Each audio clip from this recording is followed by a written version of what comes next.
আজানের ধ্বনির সাথে সাথে শয়তান হাওয়া ত্যাগ করতে করতে পালায়।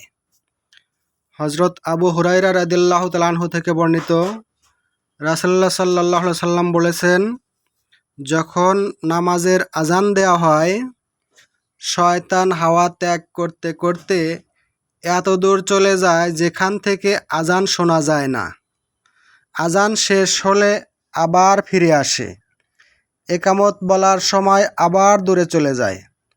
একামত শেষ হলে মানুষের মনে কুমন্ত্রণা দেওয়ার জন্য আবার ফিরে আসে।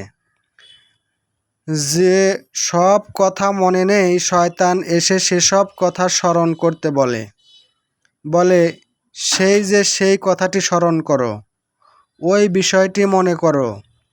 এর ফলে একজন নামাজি কত রাকাত নামাজ পড়েছে তা তখন আর তার স্মরণ থাকে না। বুখারী শরীফে বর্ণিত।